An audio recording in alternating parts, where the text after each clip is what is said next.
Magandang araw, Sir Eric. Ako po si Greg at nais kong ibahagi sa inyo ang isang karanasan na hanggang ngayon ay hindi ko pa rin malimutan.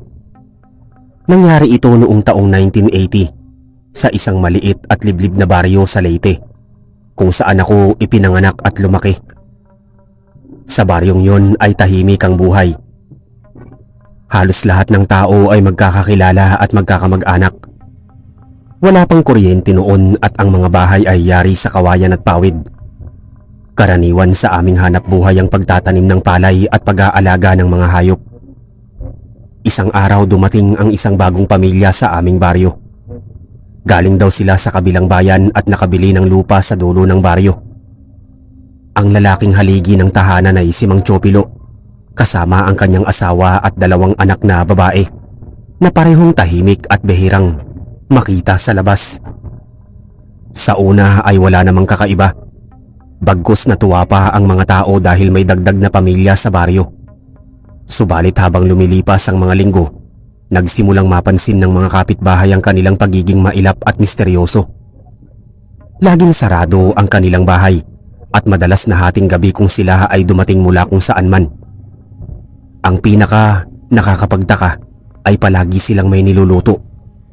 Laging may amoy ng karne na kumukulo sa malaking palayok. Amoy na kumakalat hanggang sa bakuran namin. Sa umpisa ay inisip namin na baka mahilig lang silang kumain. Ngunit hindi namin nakikita na may dala silang baboy o manok. Minsan nga ay nagbibilang kami ng mga alaga naming hayop dahil baka doon sila bumibili o nanghihingi. Ngunit wala kaming nakikitang ganoon. Sa mga sumunod na buwan nagsimula namang may mangyaring kakaiba sa baryo. May mga bata na bigla na lamang nagkakasakit ng walang malinaw na dahilan. May mga buntis na kapitbahay na nakakaranas ng matinding panghihina at parang nauubusan ng dugo.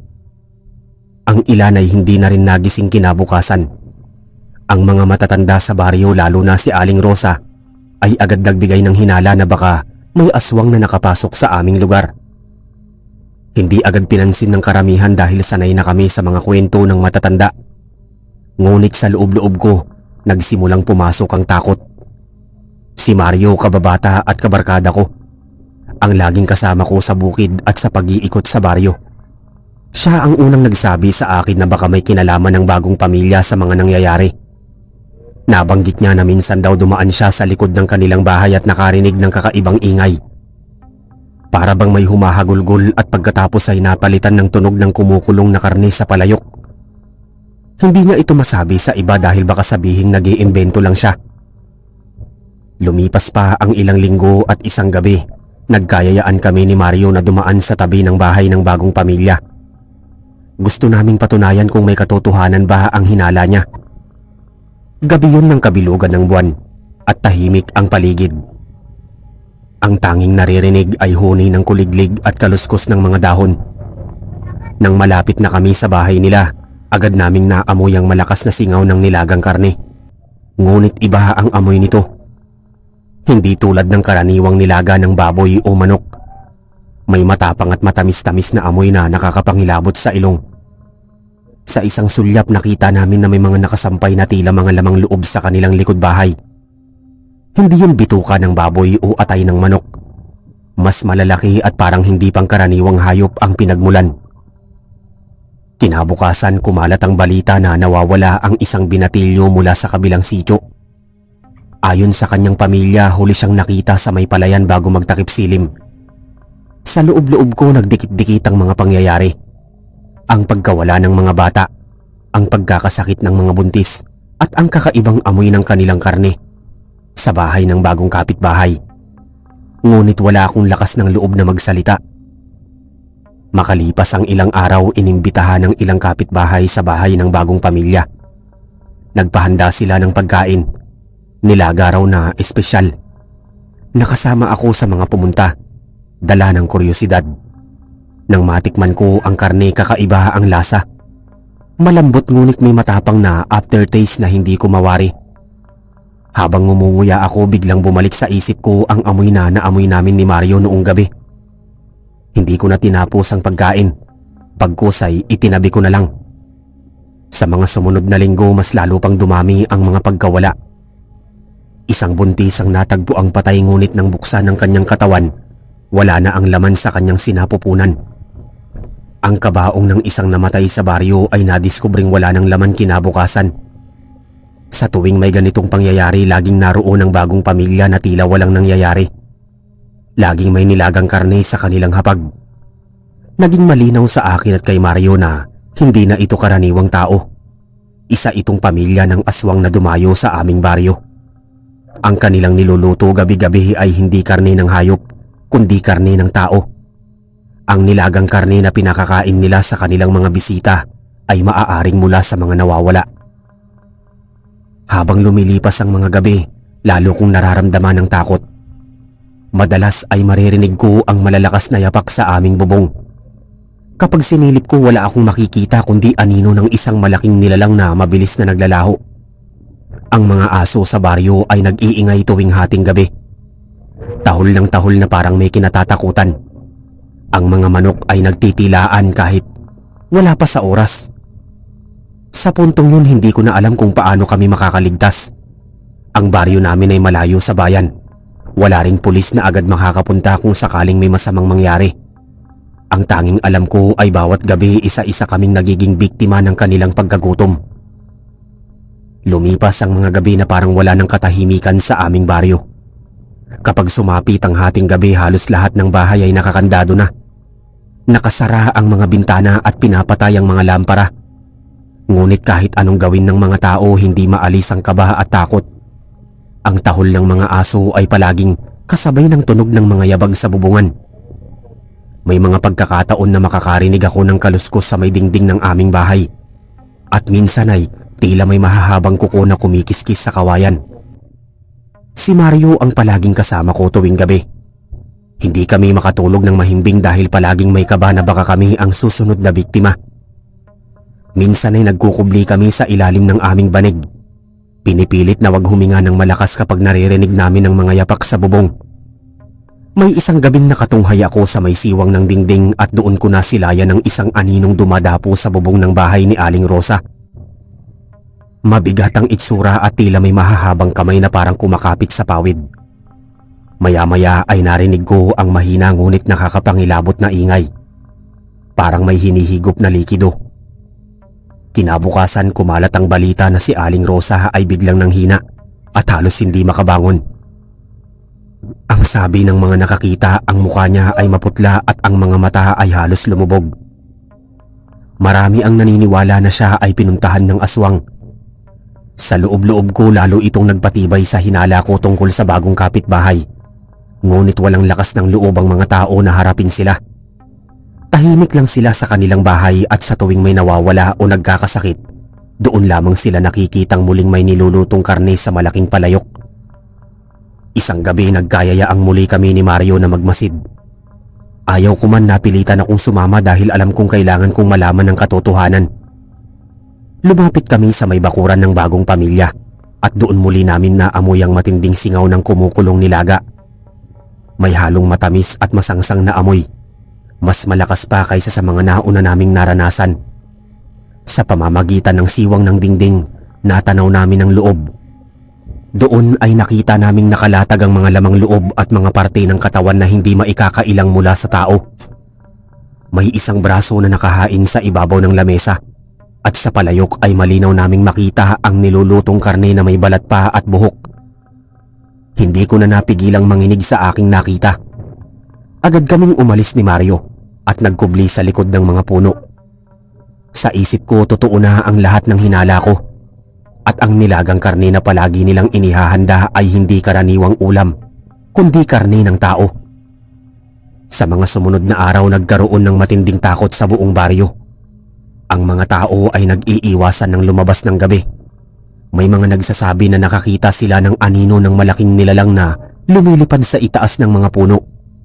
May mga bangkay din na natatagpo ang walang laman ng tiyan at minsan ay wala na ring puso. Lalong lumakas ang takot sa lahat, ngunit walang may lakas ng loob na magsumbong o lumaban. Dumating ang isang gabi na hindi ko inaasahan. Habang natutulog ako, nagising ako sa kakaibang amoy. amoy nilagang karne na pumapasok sa aking ilong. Sa una ay inisip ko na baka may nagluluto lamang. Ngunit nang tumingin ako sa siwang ng dingding, nakita kong may anino sa labas ng aming bahay. Mabigat ang hakbang at may mahabang daliri na kumikiskis sa dingding.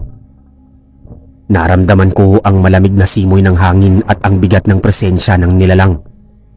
Ang mga aso ay walang tigil sa kahol, ngunit wala akong nagawa kundi manatiling nakahiga. Pilit pinipigil ang sarili na gumalaw. Kinabukasan muling may naitalang pagkawala. Ang pinsan ni Mario na si Ernesto ay hindi na nakauwi matapos magtungo sa palayan. Nagsimula na ring magsalita ang ilan sa baryo na baka kailangan ng gumawa ng hakbang. Ngunit walang malinaw na plano kung paano lalabanan ng mga nilalang na yon. Ang bagong pamilya ay patuloy lang na nakatira sa dulo ng baryo. Tahimik ngunit palaging may amoy na kumukulong karne sa kanilang paligid. Ang pinaka nakakakilabot ay nang minsang inimbitahan akong muli sa kanilang bahay. Dala ng pakikisama at takot na maghinala sila, napilitan akong pumunta. Pagdating ko, nakahain ng isang malaking palayok ng nilaga. Ang sabaw ay malapot at ang karne ay malambot. Habang nakatingin ako sa palayok, hindi ko maiwasang mapansin na may piraso ng kuko at balat na tila hindi natanggal sa pinagmulan. Sa sandaling yun, muntik na akong magsuka, ngunit pinilit kong wag ipahalata. Alam kong kapag pinakita ko ang aking takot, baka ako ang susunod nilang gawing ulam. Pag uwi ko, hindi ako mapakali. Ang bawat tikim na ginawa ko ay parang lasang dugo na humahalo sa aking bibig. Hindi ako makatulog at palagi kong naiisip ang nilagang karne. Ang imahe ng braso na nakita namin ni Mario sa kanilang lamesa ay bumabalik sa aking isipan. Simula noon nagdesisyon akong wag nang lumapit pa sa kanila. Ngunit paano kung sila naman ang lumapit sa akin? Sa bawat gabi na lumilipas, palaging may takot sa aking dibdib. Ang bawat tahol ng aso, ang bawat kaluskos sa bubong ay nagbabadya ng panganib. Sa aking isipan, malinaw na ang aming baryo ay hindi naligtas at ang nilagang karne ng bagong kapitbahay ay hindi lamang pagkain, kundi tanda ng kamatayan ng isa na namang tao sa aming paligid. Habang lumilipas ang mga araw, unti-unting nagbago ang buhay sa baryo. Ang dating masigla at maingay na pamayanan ay naging tahimik at puno ng pangamba. Ang mga tao ay halos hindi na lumalabas kapag papalapit na ang dilim. Ang mga bata ay pinagbawalang maglaro sa labas at ang mga buntis ay binabantayan ng kanilang pamilya sa loob ng bahay. Ang lahat ay nababalot ng takot, subalit walang makapagsalita ng direkta laban sa bagong pamilya. Ang kanilang presensya ay parang anino na laging nakadagan sa amin. Sa bawat araw na may nawawala o nagkakasakit, ang amoy ng nilagang karne mula sa kanilang bahay ay muling bumabalot sa paligid. Para bang tuwing may biktima, doon sila nagkakaroon ng handaan. Ang bawat singaw ng kumukulong palayok ay parang paalala na may isa na namang buhay na kinuha. Si Mario ay mas lalong naging mapagmasid. Minsan ay sinabihan niya ako na kailangan naming malaman kung saan nila dinadala ang kanilang mga biktima bago ito maluto. Mahirap at mapanganib, ngunit alam naming kailangan naming kumilos. Isang gabi nagkubli kami sa may palayan, malapit sa kanilang bahay. Doon nakasilip kami ng kakaibang eksena. Si Mang Chopilo, kasama ang kanyang asawa, ay may daladalang malaking sako na nanginginig at kumikilos. Ang laman ay halatang buhay pa. Dinala nila ito sa kanilang likod bahay at diretso sa isang silid na bihira naming nakikita na bukas. Sa paglalakad nila, nakita ko ang paminsan-minsang pagbukas ng sako. Sa kabila ng dilim, nakilala ko ang mukha ng pinsan ni Mario na si Ernesto. Halos hindi ako makapaniwala sa aking nakikita. Buhay pa siya, ngunit tila mahina at walang lakas na kumakawala. Nang ipinasok nila sa loob, agad naming narinig ang mga ungol at iyak na pagkatapos ay napalitan ng nakapanghingilabot na katahimikan. Maya-maya muling sumingaw ang amoy ng nilaga. Ang tunog ng kumukulong palayok ay nagsimulang umalingaw-ngaw sa katahimikan ng gabi. Napapapikit ako sa takot at hindi ko na alam kung paanong tatakasan ang nakita. Ang lahat ay malinaw na. Ang mga taong nawawala ay dinadala sa kanilang bahay, niluluto at isinasama sa kanilang hapag. Kinabukasan nagkunwari akong walang nakita. Ngunit sa aking isipan hindi ko na kayang itago ang mga larawan ng nangyari. Ang mukha ni Ernesto na puno ng takot. At ang bigat ng kanyang katawan sa loob ng sako ay palaging bumabalik sa aking alaala. Ang bawat higop ng sabaw ng nilagang karne na naaalala ko ay tila dugo ng isa sa aming kababaryo. Habang patuloy na lumalala ang sitwasyon, unti-unting nagkaroon ng kakaibang pagbabago sa kalagayan ng mga tao. Ang ilan ay biglang nanghihina. Ang iba ay parang unti-unting nawawalan ng gana sa buhay. Ang takot ay kumakain sa kanilang lakas. Ang mga aswang ay patuloy na nakakapiling namin. Nakikihalubilo na parang normal. Ngunit sa kanilang hapag ay laman ng aming sariling mga kapatid. Dumating ang isang gabi na hindi ko malilimutan. Ako ay nagising sa tunog ng mga yabag sa bubong namin. Sa una ay inisip kong baka pusa o ibon lamang. Ngunit nang marinig ko ang bigat ng bawat hakbang, alam kong hindi ito karaniwan. Ang mga yapak ay mabibigat at mabagal. Parang may nilalang na nakadagan sa aming bubong. Kasabay nito ay narinig ko ang marahang paghingal na tila naghahanap ng mabibiktima. Ang mga aso sa paligid ay halos mabaliw sa kakatahol at ang mga manok ay nag-uunahan sa pagtitilaok. Hindi ako gumalaw. Pinilit kong maging tahimik habang nakahiga sa aking banig. Ngunit sa gitna ng dilim nakita ko mula sa maliit na siwang ng dingding ang isang pares ng mapupulang mata na nakatunghay mula sa itaas ng bubong. Ang malamlam na liwanag ng buwan ay tumama sa anyo ng isang nilalang na hindi na tao. Ang kanyang balat ay makapal. Ang mga kuko ay mahahaba at ang bibig ay may kumikislap na matutulis na ngipin. Hindi ko alam kung gaano siya katagal nakatunghay, ngunit nang mawala ang mga mata, naramdaman ko ang pagtalon pababa mula sa aming bubong. Kinabukasan nagising ako na halos nanginginig pa rin. Ang katawan ko ay pawisan at ang dibdib ko ay mabigat. Nabalitaan ko na naman na isang bata mula sa kabilang sityo ang nawala. Muli na namang sumingaw ang amoy ng nilagang karne mula sa bahay ng bagong kapitbahay.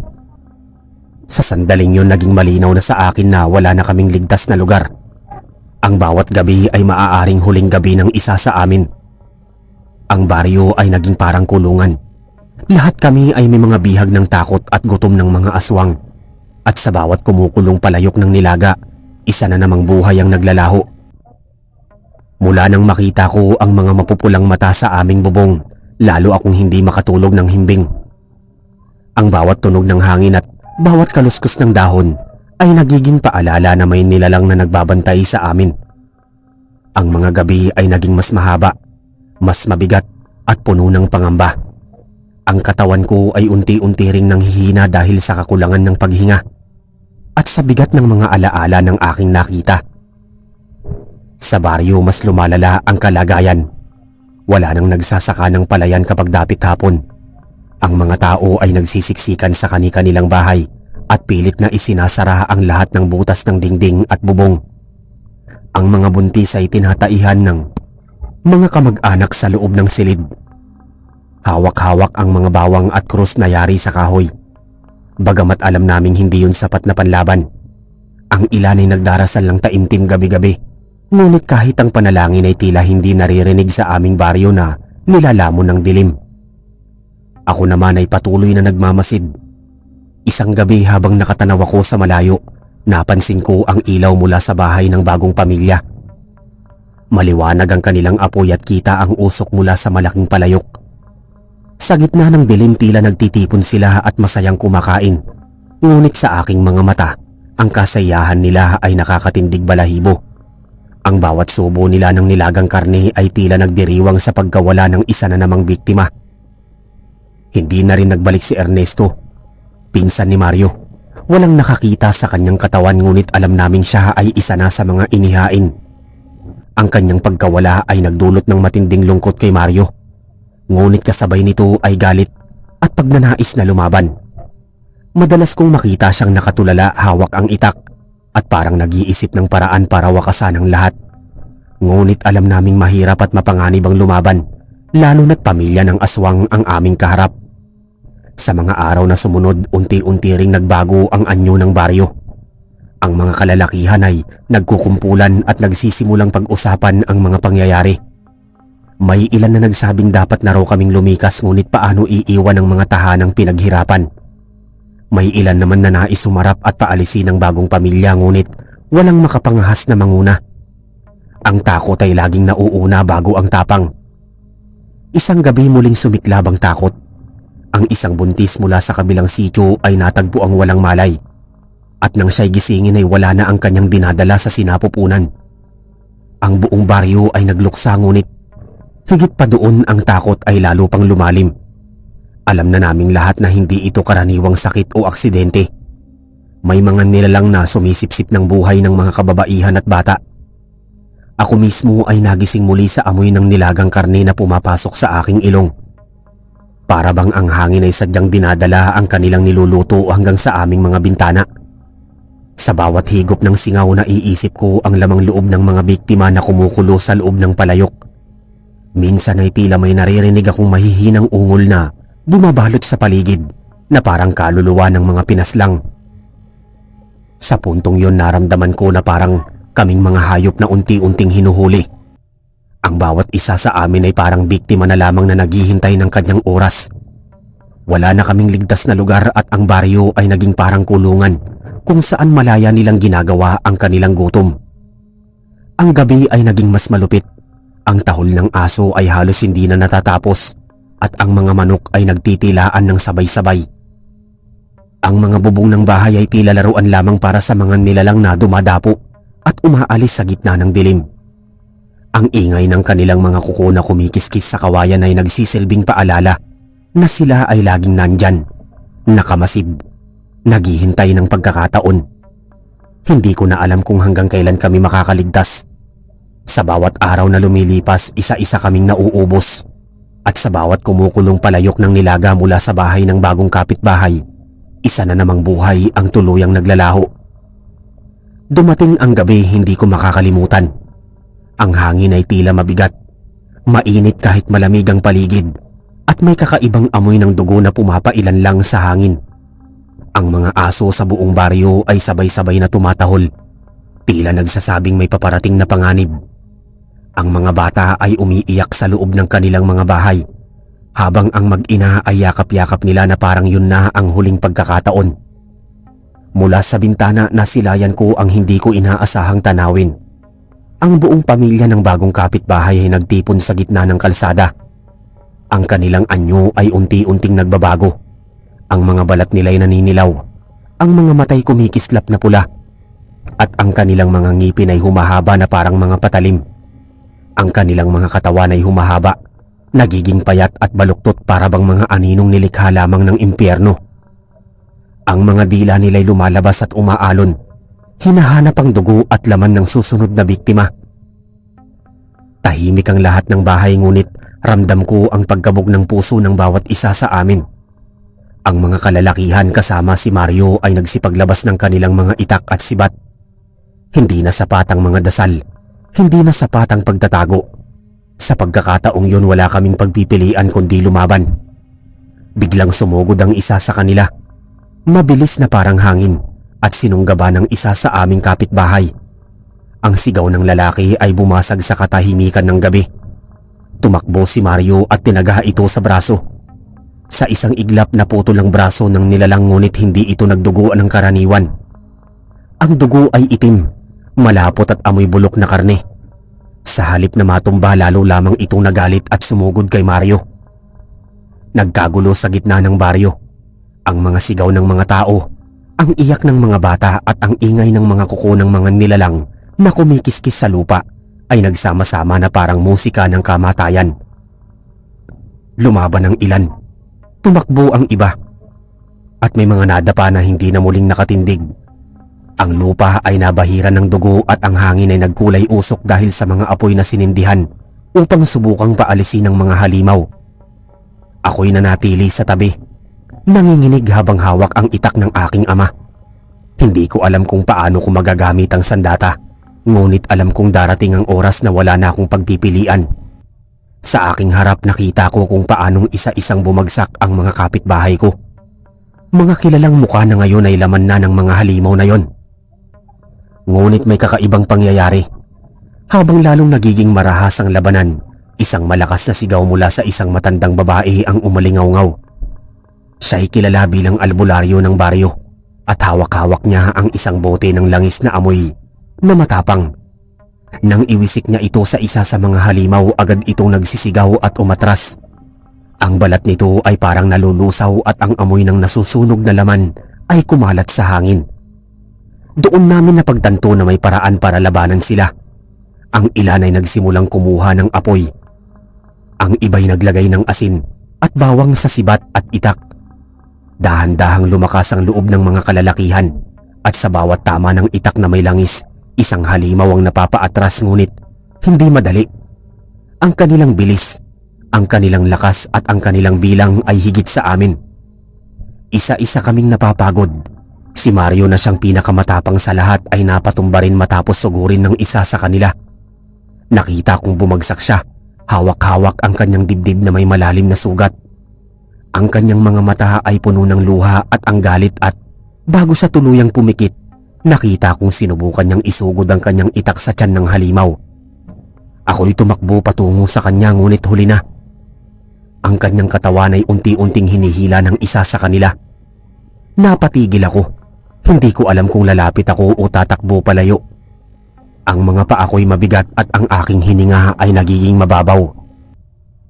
Sa gitna ng kaguluhan, napansin ko ang apoy na unti-unting lumalapit sa bahay ng mga aswang. Ang kanilang mga gamit, ang kanilang mga palayok na puno ng nilaga ay nahulog at sumabog. Ang amoy ng nasusunog na karne ay sumama sa hangin. Ang kanilang mga sigaw ay hindi na lamang ng galit kundi ng takot.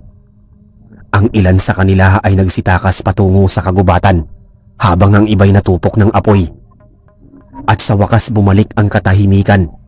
Ang baryo ay halos na abo, puno ng katawan ng mga patay at ang ilan ay sugatan at umiiyak. Ako ay nanatili sa gitna, hawak pa rin ang aking itak. Nanginginig at nangingilid ang luha. Ngunit sa aking puso, alam kong hindi pa tapos ang lahat. Ang ilan sa kanila nakatakas at balang araw ay babalik. Ang gabing yun ay nagturo sa akin na hindi kami kailanman ligtas, na ang mundo namin ay laging may kasamang anino ng mga nilalang na nagtatago sa dilim. Hanggang ngayon, sa bawat pagtulog ko, muling bumabalik ang amoy ng kanilang nilaga, ang pulang kislap ng kanilang mga mata at ang sigaw ng mga nawalan ng buhay. Ang aking baryo ay hindi na muling naging gaya ng dati. Pagkatapos ng gabing yun, ang buong baryo ay naging tila sementeryo. Ang mga bahay ay wasak, ang ilan ay abo na lamang, at ang kalsadang dati ay dinaraanan ng mga bata ay natatakpan ng mga bakas ng dugo at abo ng sinunog na laman. Ang mga natirang buhay ay nagsisiksikan sa iilang bahay na hindi tuluyang nasunog. Ang mga iyakan ay hindi pa humuhupa, at ang mga bangkay ng aming mga kapitbahay ay nakahilera pa rin sa gilid ng kapilya. Nang mag-umaga, nakaramdam ako ng matinding pagod sa katawan at isip. Halos hindi ako nakatulog kahit isang saglit dahil sa mga tunog at imahe ng nagdaang gabi. Sa bawat pagpikit ko ay nakikita ko ang pulang mata ng mga halimaw, ang mga katawan ng nadagit nila at ang pagdaos-dos ng dugo sa lupa, para bang ang lahat ay sariwa pa at nangyayari muli sa harap ko. Habang pinagmamasdan ko ang paligid, napansin ko ang mga naiwan nilang gamit sa kanilang bahay. Ang mga kalderong ginamit nila para sa nilaga ay hindi nasunog lahat. Ang ilan ay nakatumba sa lupa, puno pa ng malapot na sabaw na natuyo na sa init ng apoy. Sa ibabaw ng sabaw ay may mga bakas ng buto na hindi ko mawari kung galing sa hayop o tao. Ang amoy nito ay nanunuot, amoy na hindi matanggal kahit anong hugas ng kamay o ilong. Sa isip ko, dumating ang isang tanong na hindi ko alam kung kakayanin kong sagutin. Ang nilagang karne ba na kanilang inihahanda at iniaalok ay galing sa mga nawawalang kapitbahay? Ang mga taong hinahanap namin noon, mga bigla na lamang nawala, ay baka sila ang laman ng kaldero. Ang iniisip na yon ay nagdulot sa akin ng pagsusuka. Napayuko ako sa gilid ng kalsada at hindi ko na napigilan ang aking katawan. Ang ilang matatanda sa baryo ay nagsimulang magdasal at mag-alay ng kanilang kandila sa mga sulok. Pinilit nilang linisin ang paligid, naglatag ng asin sa mga pintuan at bintana, at sinunog ang mga natirang gamit ng mga bagong kapitbahay. Ang ilan ay nagsabi na hindi dapat manatili ang kanilang bakas dahil maaaring bumalik ang mga nakatakas na nilalang. Ngunit kahit sunugin, kahit tabunan, alam kong hindi ganun kadali mawala ang sumpa ng kanilang presensya. Lumipas ang mga araw at unti-unting nagbalik ang katahimikan sa baryo. Ngunit hindi ang kapayapaan. Ang bawat ingay ng ibon sa gabi ay nagdudulot ng pangamba. Ang bawat yapak na naririnig mula sa kakahuyan ay tila hudyat ng kanilang pagbabalik. Ang mga tao ay natutong mabuhay sa takot. Lagi nang may asin at bawang na nakasabit sa pintuan at laging nakahanda ang mga itak at sibat sa tabi ng higaan. Ako sa aking sarili ay tila nabaliw na rin. Ang mga bangungot ay gabi-gabi. Paulit-ulit, nakikita ko ang mga mata ni Mario na unti-unting nawawala sa buhay. Ang katawan niyang nahinihila palayo. At ang kanyang mga kamay na nakahawak sa lupa na parang humihingi ng saklolo. Sa tuwing iniisip ko yon, napapaluha ako ng hindi ko namamalayan. Isang umaga may natagpo ang kaming mga labi sa gilid ng ilog. Ito'y mga buto na tila pinagpira-piraso at may ilan pang balat na nakakapit. Hindi namin alam kung galing yun sa hayop o tao, ngunit ang hugis ng ilan ay malinaw na sa tao galing. Ipinakita namin ito sa albularyo at siya'y nagsabi na ito'y bahagi ng mga itinapon ng mga aswang bago sila umatake. Para bang pinaglalaroan nila ang mga labi ng kanilang biktima. Ang takot at galit ay humalo sa dibdib ng bawat isa sa amin. Ang ilan ay gustong lumikas na lang at iwanan ng baryo. Ngunit ang iba namay naniniwala na kahit saan kami pumunta, hindi kami ligtas. Ang mga nilalang na yon ay palaging may paraan para makahanap ng bagong biktima. Minsan habang nag-iigib ako ng tubig, nakarinig ako ng yapak mula sa kagubatan. Hindi ito normal na yabag ng hayop, bagkus ito'y mabigat, mabagal at tila nagmamasid. Nang lumingon ako, wala akong nakita. Ngunit ramdam ko ang malamig na hangin na dahan-dahang dumampi sa aking batok. Agad akong tumakbo pa uwi. Dala ang kaba na baka may nakatanaw sa akin mula sa dilim. Hanggang ngayon hindi ko alam kung kailan muling babalik ang mga aswang na yon. Ang aming baryo ay buhay pa, ngunit hindi na kailanman magiging kagaya ng dati. Ang kanilang nilagang karne ay hindi lamang pagkain, kundi paalala ng kanilang kasamaan at ng dugo na kanilang kinuha. At sa bawat araw na lumilipas, dala ko ang alaala ng gabing yon. Ang gabing kung saan nalaman namin na ang bagong kapitbahay ay hindi lamang tao, kundi halimaw na nagbabalat kayo. Ang gabing kung saan ang aming buhay ay nagbago magpakailanman. At hanggang sa ngayon, sa bawat paghinga ko, tanong ko pa rin sa aking sarili kung kami ba'y ligtas o isa lamang itong pahinga bago ang muli nilang pagbabalik. Lumipas ang mga linggo matapos ang gabing yon at ang aming baryo ay tila unti-unting bumabangon mula sa pagkawasak. Ngunit kahit muling naitayo ang ilang mga bahay ay nakapagsimula ang iba sa pagtatanim. Ang takot ay hindi kailanman nawala. Sa bawat umaga ay may kaba at sa bawat gabi ay may mga mata na nakamasid sa dilim. Ang mga matatanda ay patuloy sa paglalagay ng bawang at asin sa bawat sulok ng bahay. Ang mga bata ay hindi na pinapayagang lumayo at ang mga kalalakihan ay laging may hawak na itak kahit sa pagtulog. Ang mga bakas ng nangyari ay hindi natatakpan ng oras. Ang mga apoy na naglamon sa mga halimaw ay nag-iwan ng mga marka sa lupa. Mga bakas ng abo at dugo na hindi matanggal kahit pa ulit-ulit na binubuhusan ng ulan. Ako si Greg at sa bawat araw na lumilipas ay pakiramdam ko ay lalong lumalalim ang sugat na iniwan sa amin. Hindi ko makalimutan si Mario, ang kanyang tapang at ang kanyang sakripisyo.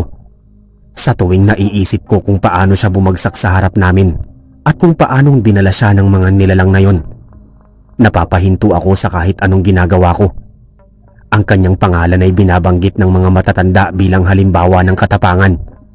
Ngunit para sa akin, siya ay alaala ng isang kaibigan na hindi na kailanman babalik. Isang hapon habang nagbabantay ako sa may ilog, nakita ko ang isang palayok na inanod ng tubig. Kinabahan ako dahil kamukha ito ng mga kaldero na nakita namin sa bahay ng mga bagong kapitbahay. Agad kong kinuha at itinapon sa malayo. Ang pakiramdam ko'y hindi yun basta naiwan, kundi sadyang iniwan bilang paalala na sila ay buhay pa at hindi tuluyang naglaho. May ilang gabi na muling naririnig namin ang mga huni ng mga uwak sa kakahuyan at ang mga aso ay biglang tumatahol ng sabay-sabay. Minsan ay may mga bakas ng paa na natatagpuan malapit sa palayan. Mga yapak na hindi maaaring galing sa tao. Ang mga ito ay mga hudyat lamang na ang panganib ay naroon pa rin, nakatago at naghihintay ng tamang oras. Ang baryo ay nagsimulang mag-alay ng mga dasal at ritual, buwan-buwan. Ang albularyo ay nagdadala ng langis na ipapahid sa mga pinto at bintana at nagsusunog ng mga tuyong dahon upang linisin ang hangin. Ngunit sa kabila ng lahat ng ito, alam naming lahat na walang kasiguraduhan. Ang mga aswang na nakatakas ay maaaring bumalik anumang oras. Isang gabi habang ako'y naglalakad pa uwi mula sa bukid, huminto ako sa gitna ng daan. Ang buwan ay bilog at ang paligid ay tahimik. Ngunit sa di kalayuan nakita ko ang anino ng isang nilalang na mabilis na tumakbo papasok sa kakahuyan. Ang aking dibdib ay muling kumabog ng malakas. Hindi ko alam kung imahinasyon ko lamang yon o isa sa kanila ang muling bumabalik. Nagmadali akong umuwi at mula noon ay hindi na ako lumalabas ng bahay kapag sumasapit ang dilim. Habang lumilipas ang buwan, may mga pamilya na nagpasya ng lumikas. Ang ilan ay nagtungo sa bayan. Ang iba na may lumipat sa ibang probinsya. Ang baryo namin ay unti-unting nabawasan ng tao. Naging halos ghost town na sa dami ng umalis. Ang mga naiwan ay kami na lamang na walang ibang mapupuntahan. Ako ay nanatili dahil dito ako pinanganak at wala akong ibang alam na buhay. Sa kabila ng lahat, sinubukan kong magpatuloy. Ngunit ang bangungot ay palaging nasa tabi ko. Sa tuwing nagsasalin ako ng tubig mula sa banga, naaamoy ko pa rin ang nilagang karne. Sa tuwing kumakain ako ng hapunan, naiisip ko kung paano nagbago ang lasa ng bawat pagkain. Dahil sa takot na baka ang karne sa plato ko ay katulad ng laman sa kanilang palayok. Hanggang ngayon, taon matapos ang pangyayari, dala ko pa rin ang bigat ng alaala. Ang pangalan ng aming baryo ay unti-unting nabura sa mapa. Dahil kakaunti na lang ang tao, ang mga bata ay lumaki na may takot sa dilim. At ang mga matatanda ay laging nagbibilin na huwag basta magtitiwala sa mga bagong dumarating. Ako si Greg at ito ang kwento na ibinahagi ko sa iyo. Ay ang kwento ng aming baryo. Ang gabing nilamon ng takot at ang sumpa ng nilagang karne ng bagong kapitbahay.